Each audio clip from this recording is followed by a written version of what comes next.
Então vejamos lá a história do nosso rico insensato de hoje. Versículo 13 do capítulo 12 de Lucas. Disse-lhe alguém da turba. Lembramos, não é? Disse a quem? A Jesus. Que turba é essa? Estava sempre cercado de multidões, não é? Turba, muita gente. Uma multidão. Isto é uma turba. Disse-lhe alguém da turba, mestre, dize ao meu irmão para dividir a herança comigo. Ele estava pedindo cura? Não. Ele estava pedindo o quê? Um favorecimento material. Que Jesus falasse com o irmão dele, para dividir a herança com ele. E Jesus responde dizendo assim, homem, quem me constituiu juiz ou partidor de bens entre vós? Jesus não veio tratar de questões materiais, de questões físicas, sequer fala conosco como seres encarnados. Sim, nós estamos encarnados, sim, claro, ele sabe disso. Mas ele fala conosco como os seres espirituais que somos. Ele fala conosco como espíritos imortais. Portanto, ele tenta nos despertar para os valores do espírito imortal. E nós estamos aqui para atingirmos objetivos não do ser encarnado. Veja, objetivos longos, né? Objetivos que não mudam nunca. Os nossos objetivos reencarnatórios, eu vou me formar, eu vou casar, vou ter filhos e tal, esses objetivos fazem parte da história da encarnação, não dos objetivos do espírito imortal. Porque tudo o que acontece na encarnação é para atender o objetivo do espírito imortal, do seu progresso moral. Como é o nome do processo evolutivo que nós passamos a sofrer a partir do momento que somos criados por Deus, espíritos simples e ignorantes? Começa a nossa evolução moral. Evolução moral. Então, esse é o objetivo primeiro do espírito imortal. Progredir. Melhorar moralmente. Deus, nosso Pai eterno, nos oferece o recurso da reencarnação.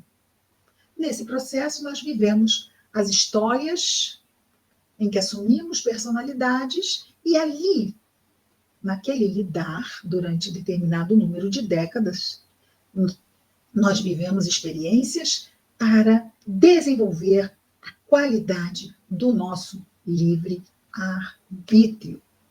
É o bom uso do nosso livre-arbítrio. O que é o bom uso do livre-arbítrio? É usar a nossa liberdade de escolha de acordo com as leis divinas da nossa consciência. Então, hoje nós vimos aqui a questão da obrigação e da fuga, não foi? Obrigação e fuga. Usar bem o livre-arbítrio é lembrarmos da obrigação. Usarmos mal o livre-arbítrio é irmos pelo caminho da fuga, do desvio, dos prazeres sensuais, que são os prazeres dos sentidos físicos. Sensual nesse sentido. Dos sentidos físicos, que são de curtíssima duração, não é? Só dura enquanto a gente tiver esse corpinho. E depois? Se eu só trabalhei para satisfazer os sentidos físicos, o que eu levo comigo? Levo uma coisa? Ficou tudo. Então, Jesus disse, olhai. Quando Jesus disse olhai, é olhar com os olhos físicos? Olhai é prestem atenção. Foco. Aquela coisa assim. Foca em mim. Foca nisso. Olhai, guardai-vos de toda a avareza. Nós estávamos falando da casa, lembra? De quem é a casa? A casa é minha? Se eu acho que a casa é minha, e se eu acho que eu tenho muita coisa, pode ser que eu corra o risco de querer tudo para mim, só para mim, porque afinal é meu, é meu, é meu, é meu? Pode ser que eu caia nessa? Ou não? Pode ser que eu acredite piamente que tudo o que está lá dizendo o meu nome nas escrituras XYZ e tudo me pertence, é só meu?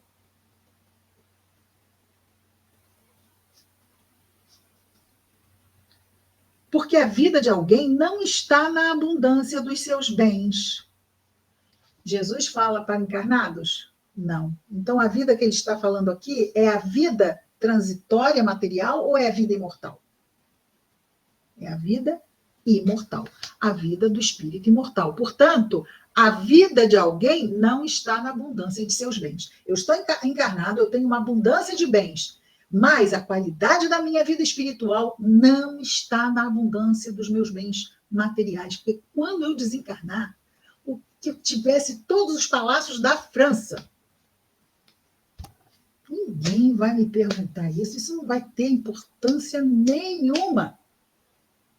Mas o que eu fiz de bem no mundo? O que eu levei comigo, efetivamente, de ganho moral?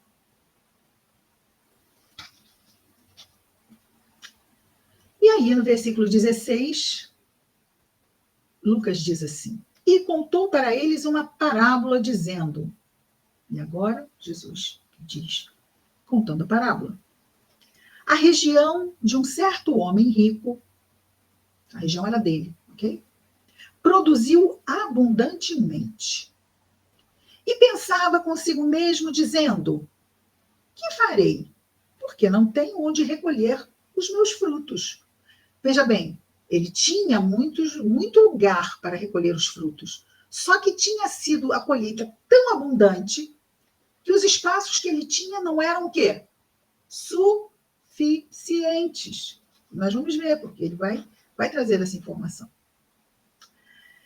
Disse para si mesmo: farei isto, derrubarei os meus celeiros. Ou seja, ele tinha celeiros, ele tinha muito lugar para guardar, só que era um lugar que tinha menos capacidade do que ele tinha para guardar. Então ele disse: derrubarei os meus celeiros, edificarei maiores e recolherei ali todo o trigo e os meus bens. E direi eu à minha alma. Alma, quer dizer, vai dizer para si mesmo, não é? Alma, tens muitos bens armazenados para muitos anos. Repousa, come, bebe, deleita-te. Ele está falando com a alma, ou seja, com o seu ser encarnado. Só pensava nisso. Não entrou na equação dele que a qualquer momento a gente está aqui e de repente não está mais. Mas ele não pensou isso. E é interessante porque Jesus traz um personagem que não pensa em filhos, em família. Não, vocês notam que ele só pensa nele, nele, nele, nele, nele. Quer dizer, é o egoísta clássico, né? O clássico. Nele, nele, nele, nele. Versículo 20. Mas disse-lhe Deus: insensato, nesta noite requisitam a tua alma de ti. E o que preparastes? Para quem será? Ele pensou em fazer algo mais com aqueles bens. Se eu tenho em mente, nossa, eu tenho X capacidade para guardar e aí, de repente, Deus me dá uma colheita que dobra a minha expectativa. Bom, é que ele não devia conhecer muito bem Deus, né? Vamos combinar. Mas se nós sabemos que Deus não dá asa à cobra, né? A gente diz o ditado, né? Então eu esperava X, Deus me deu 2X. Por quê? Ele foi com a minha cara, porque eu sou o filho preferido? Ou porque ele acredita que eu posso ser agente da providência divina? Não é? E veja, se a pessoa esperava X e tem 2X, se a pessoa dá o X que tenha mais, ela vai dar o que lhe falta ou o que lhe sobra? Ela vai dar do que sobra. Isso exige muito sacrifício? Exige sacrifício. Ela, o óbolo da viúva, lembra? Ela tinha 2 moedinhas. Ela dá as 2. E Jesus diz que aqueles que jogavam as moedas no gasofilácio e jogavam moedas para fazer barulhão, né? Jogavam muitas moedinhas para fazer bastante barulho. Jesus diz que eles davam do que lhes sobrava, mas que aquela mulher dava do que lhe fazia falta. Ela dava, na verdade, tudo o que ela tinha. E eram apenas 2 moedinhas. Ou seja, nunca foi quantidade. Nunca tem a ver com quantidade. Tem a ver com a nossa predisposição em doar, em compreendermos que Deus nos delega algo. Ai, mas eu não quero dar o que me falta. Não, vamos dar então o que nos falta. Comecemos dando algo do que nos sobra. A natureza não dá saltos. Precisamos ir construindo este sentimento de doação, esta ação de doação. É muito difícil, nós somos apegados? Somos apegados, sim. Temos medo que nos falte. E aí, que não vai ser hoje, vai ser semana que vem, mas aí Jesus vai nos contar na próxima exatamente sobre preocupação e ansiedade. Não, eu não posso dar o que me falta, não posso. Não posso, porque isso pode me fazer falta. E aí eu começo a ficar preocupado, aí eu começo a ficar ansioso. E isto pode gerar até esta ação de acumular. Porque eu vou ficando tão ansioso, tão preocupado, que eu começo a ter muito medo. E quando eu coloco um medo para tomar decisão, não são bons conselheiros certos padrões mentais nossos. O medo. Veja, não é aquele medo que nos preserva do perigo. Não é o medo que eu tenho que me ameaça. Vamos ouvir bem isto. Não é o medo que eu tenho que me ameaça. É o medo que me tem que me ameaça. Percebem a diferença?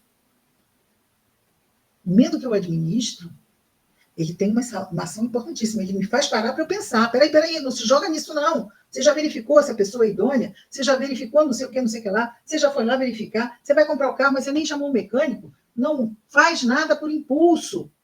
Calma. Pode ser medo, pode ser impulso também de ansiedade. Ai, eu quero. Maturidade. E pode ser medo mesmo. Assim, às vezes eu fico com tanto medo que eu não faço nada. E aí eu não faço nada nunca, porque eu tenho sempre medo de alguma coisa. Aí já é um medo que eu não tenho, é um medo que me tem de refém. Aí eu já não faço nada. Insensato. Para quem será? Faltou o último versículo, 21. Assim é o que entesoura, que guarda para si mesmo, mas não está enriquecendo para Deus.